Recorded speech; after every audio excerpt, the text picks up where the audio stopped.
हाय दोस्तों, आज मैं केमिस्ट्री का दूसरा लेक्चर लेकर आया हूँ आप लोग के सामने। जो चैप्टर चल रहा है पदार्थ है उसकी प्रकृति, पदार्थ एवं उसकी प्रकृति का पार्ट 2 वीडियो यानी पार्ट 2 वीडियो लेकर आए हूँ। तो दोस्तों इससे पहले पार्ट 1 वीडियो जरूर देखें। अगर दोस्तों आप लोग को इस चैनल पर वीडियो अच्छा लग रहा है, अगर आपको अच्छी तरह से समझ में आ रहा है तो वीडियो को पूरे शुरू से अंत तक देखें। इसके पहले मैंने फिजिक्स का सभी एग्जाम की दृष्टि से सारा चैप्टर वाइज आपको वीडियो यूट्यूब पर अपलोड कर दिए हैं। तो अगर दोस्तों इस चैनल पहली बार है तो प्लीज आप लोग इस बेल आइकन का बटन दबाकर सब्सक्राइब का, और ताकि सबसे पहले नोटिफिकेशन आप लोग के पास पहुंचे। और दोस्तों अधिक से अधिक इस वीडियो को अपने दोस्तों के पास और ग्रुप में अधिक से अधिक शेयर करें।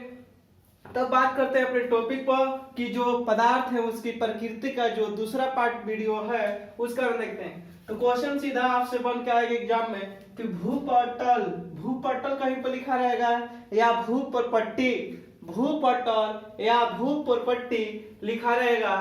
भूपटल या भूपरपट्टी या पृथ्वी पर पाए जाने वाले सबसे अधिक धातु कौन सी है? भूपटल या भूपरपट्टी या पृथ्वी पर पाए जाने वाले सबसे अधिक धातु कौन सी है? तो एल्युमिनियम है। कौन सी है? एल्युमिनियम है। एल्युमिनियम का संकेत Al होता है और इसका परमाणु संख्या 13 होता है और इसकी प्रतिशत कितना होता है? 8.07%। तो अब याद रहेगा कि भूपटल या पृथ्वी पर पाए जाने वाले सबसे अधिक धातु कौन से है? एल्युमिनियम है। 8.07%। एल्युमिनियम की परमाणु संख्या 13 होती है और द्रव्यमान संख्या 27 होती है। एल्युमिनियम के Al3 से सूचित करते हैं। इसका एल्युमिनियम का वैलेंसी +3 होता है। पृथ्वी पर सबसे अधिक कौन सा तत्व पाया जाता है? पृथ्वी पर सबसे अधिक कौन सा तत्व पाया जाता है? तो ऑक्सीजन पाया जाता है। कौन सा पाया जाता है?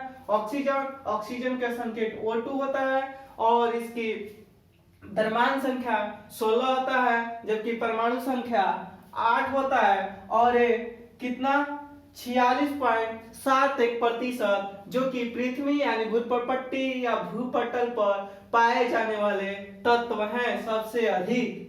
नेक्स्ट बात करते हैं क्वेश्चन। तो पृथ्वी पर सबसे अधिक कौन सा उपधातु पाया जाता है? पृथ्वी पर कौन से सबसे अधिक उपधातु पाया जाता है? तो सिलिकॉन है। कौन सा है? सिलिकॉन उपधातु सबसे अधिक पाया जाता है और ये कितना प्रतिशत? तो 27.61% होता है। सिलिकॉन की परमाणु संख्या 14 होता है। नेक्स्ट बात करते हैं दूसरा सबसे अधिक मात्रा में पाए जाने वाला तत्व कौन सा है? हीलियम है। कौन सा है? हीलियम है। दूसरा सबसे अधिक मात्रा में पाए जाने वाला तत्व कौन सा है? हीलियम है। हीलियम की परमाणु संख्या 10 होती है। हीलियम की परमाणु संख्या 2 होती है। कैसी होती है? 2। नियोन की 10 होती है तो 2 होती है। हीलियम का संकेत He होता है। यौगिक क्या होता है? कंपाउंड। तो यौगिक वह शुद्ध पदार्थ है जो 2 या 2 से अधिक तत्व के भारों के मिलने से एक निश्चित अनुपात में रासायनिक सहयोग के फलस्वरूप बनता है, उसे हम यौगिक कहते हैं। कंपाउंड यौगिक किसे कहते हैं? तो यौगिक वह शुद्ध पदार्थ है जो 2 या 2 से अधिक तत्वों के भार के मिलने से एक निश्चित अनुपात में रासायनिक सहयोग के फलस्वरूप बनता है, उसे हम यौगिक कहते हैं। एग्जाम में पूछता है आपसे एग्जाम्पल का, तो जल क्या है? तो जल यौगिक है। जल क्या है? यौगिक है। जल तीनों अवस्था में पाए जाने वाला कौन सा है? जल तीनों अवस्था में, ठोस में, द्रव में, गैस, तीनों रूप में पाया जाता है और जल क्या है? तो एक प्रकार का यौगिक है। नेक्स्ट बात करते हैं मिश्रण। तो मिश्रण क्या कहलाता है? वह अशुद्ध पदार्थ जो 2 या 2 से अधिक शुद्ध पदार्थों तत्व यौगिकों को किसी भी अनुपात में बिना रासायनिक सहयोग के मिलने से बनता है, उसे हम योग मिश्रण कहते हैं। क्या कहते हैं? मिश्रण कहते हैं। मिश्रण क्या कहता है? वह पदार्थ जो दो या दो से अधिक शुद्ध पदार्थों का, जैसे पदार्थों में तत्व या यौगिक के किसी भी अनुपात में बिना रासायनिक सहयोग के मिलने से जो बनता है उसे हम मिश्रण कहते हैं। जैसे आपसे एग्जाम में पूछता है हवा क्या है, तो मिश्रण है। हवा क्या है? तो मिश्रण है। ध्यान में दीजिएगा दोस्तों कि हवा क्या है? मिश्रण है। जल क्या है? यौगिक है। समुद्री जल क्या है? मिश्रण है। समुद्री जल क्या है? मिश्रण है। पीतल क्या है? मिश्रण है। पीतल किसका?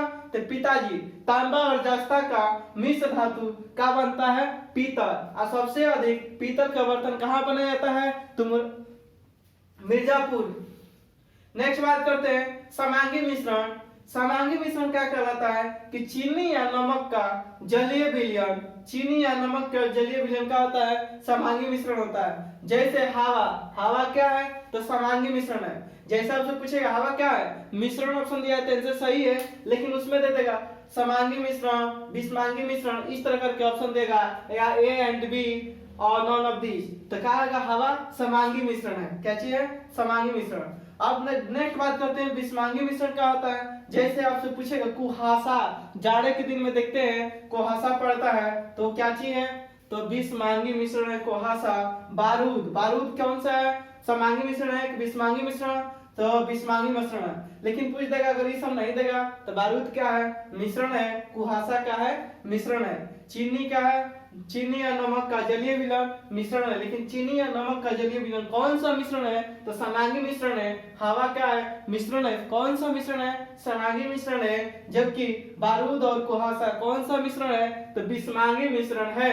नेक्स्ट बात करते हैं दोस्तों सब्लिमेशन, ऊर्ध्वपातन। ऊर्ध्वपातन क्या होता है? तो इस प्रक्रिया में ठोस पदार्थ गर्म करने पर सीधा गैसीय अवस्था में रूपांतरित या परिवर्तित हो जाता है, रूपांतरित या परिवर्तित हो जाता है, जो कि ठंडा होने पर पुनः अपनी प्रारंभिक ठोस अवस्था में आ जाता है। ऊर्ध्वपातन तो उसे क्या कहते हैं? ऊर्ध्वपातन कहते हैं। ऊर्ध्वपातन किसे कहते हैं? इस प्रक्रिया में ठोस पदार्थ गर्म करने पर सीधा गैसीय अवस्था में रूपांतरित हो जाता है।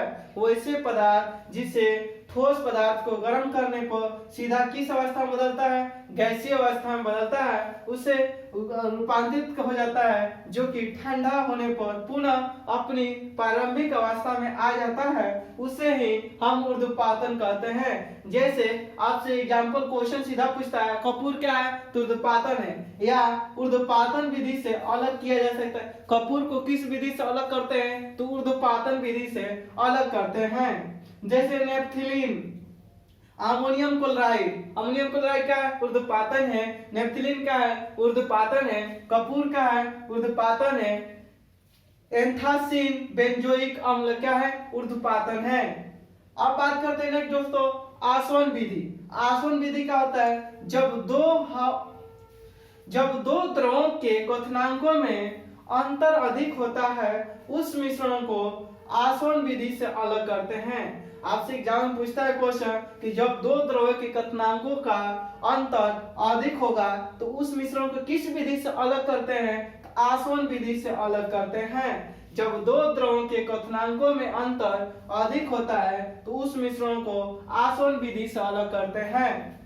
नेक्स्ट बात करते हैं अब आसवन में भी होता है एक आंशिक आसवन। क्या होता है? आंशिक आसवन। तो वैसे मिश्रित द्रवों को अलग करते हैं, वैसे मिश्रित द्रवों को अलग करते हैं जिनके क्वथनांकों का अंतर बहुत कम होता है, उसे हम क्या कहते हैं? आंशिक आसवन कहते हैं। वैसे मिश्रित द्रवों को अलग करने की प्रक्रिया जिनके क्वथनांकों का अंतर बहुत कम होता है उसे हम आंशिक आसवन कहते हैं। जबकि आसवन विधि किसे कहते हैं? तो जब दो द्रव क्वथनांकों का अंतर सबसे अधिक होता है उसे हम आसवन विधि कहते हैं। अब बात आता है कि जैसे खनिज तेल क्या होता है? आंशिक आसवन होता है। इसमें दो पदार्थों का जो होता है अंतर, दो द्रवों का अंतर का क्वथनांक होता है बहुत कम होता है। जैसे खनिज तेल या कच्चे तेल, खनिज तेल या कच्चे तेल में से शुद्ध डीजल, पेट्रोल, मिट्टी तेल, कोल तार को अलग किया जाता है। दो खतरनाकों के द्रव में से जैसे खनिज तेल या कच्ची तेल में से शुद्ध डीजल निकाला जाता है, पेट्रोल निकाला जाता है, मिट्टी तेल निकाला जाता है, कोल तार निकाला जाता है। किस विधि से? तो आंशिक आसवन विधि से निकाला जाता है। पेट्रोल को अलग किया जाता है, डीजल को अलग किया जाता है, मिट्टी तेल को अलग किया जाता है, कोल तार को अलग किया जाता है। नेक्स्ट बात करते हैं दोस्तों भाप आसवन। भाप आसवन क्या होता है? तो ऐसे कार्बनिक